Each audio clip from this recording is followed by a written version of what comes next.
इशारे इशारे में प्रभु ने 2 लोग दे दिए। सुदामा चलने को तैयार हुए तो भगवान ने कहा आशीर्वाद। भगवान ने सुदामा का आशीर्वाद सिरोधार किया है। उसके बाद सुदामा जी चले हैं तो रास्ता में भीलों ने लूट लिया। पोरबंदर के सुदामा जी थे। पोरबंदर जब पहुंचे तो सुंदर से महल खड़े हैं। सुशीला 3 मंजिल पे। सुदामा ने आवाज लगाई, झोपड़ी पड़ी थी, सुशीला कहाँ है? सुशीला 3 मंजिल से आवाज देती है, ऊपर आ जा ऊपर। सुदामा जी बोले ये क्या गड़बड़ हो गया, ये सब कुछ कैसे हुआ? सुशीला ने कहा ये देवर की कृपा है, देवर की। सुदामा जी बोले तभी हमें समझ में आता कि तेरा फेवर देवर की तरफ हो गया, इसीलिए तू 3 मंजिल से बोल रही है। भागवत श्रोताओं, इस कथा को अध्यात्म दृष्टि से देखा जाए तो आज भक्ति रूपी सुशीला ने जीव रूपी सुदामा को ब्रह्म रूपी भगवान से मिलने के लिए श्वास रूपी लाठी द्वारा भेजा है। बोले चले जाओ, वहां तो जीव को सारे सुखों की प्राप्ति हो जाएगी। जब तक इसमें रहोगे तब तक तो दुखों का भंडार इस संसार में नजर आता है नाकों से। जब परमात्मा के धाम को चला जाता है जीव को सारे सुख प्राप्त हो जाते हैं। गोविंद भगवान की। इधर भागवत श्रोताओं, तक्षक सर्व महाराज परीक्षित को डसने के लिए चला, धर्मांतर जीवन दान देने के लिए चले। तक्षक और धर्मांतर में रास्ता में होड़ होती है। तक्षक ने बरी के वृक्ष पर फुसकार मारी, वृक्ष सूख गया। धर्मांतर ने नजर डाली, ये वृक्ष हरा भरा हो गया।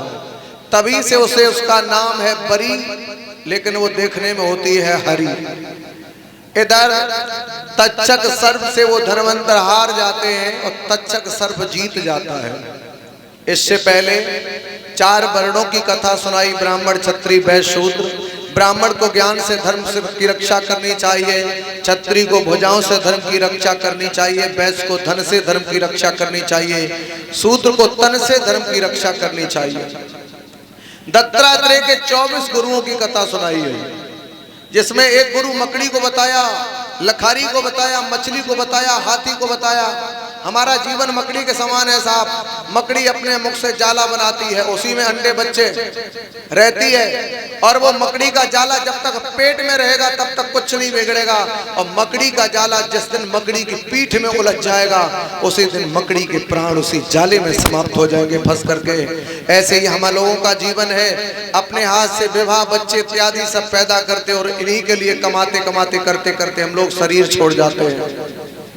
प्यारे, इधर भगवान के बड़े पुत्र थे शाम, उनके पेट में कपड़ा भर लिया और कपड़ा भर करके दुर्वासा ऋषि के सामने पहुंचे। महाराज इसके लड़का पैदा होगा, लड़की। क्रोधी महात्मा दुर्वासा ऋषि ने श्राप दे दिया, मूसल कुल नाशम, मूसल पैदा होगा जिससे तुम्हारे कुल के लोगों का नाश होगा। मूसल पैदा हुआ, घिस के समुद्र में फेंका गया, जिससे एल का नाम की घास तैयार हुई, जिसे हम लोग हाथी का चारा कहते हैं।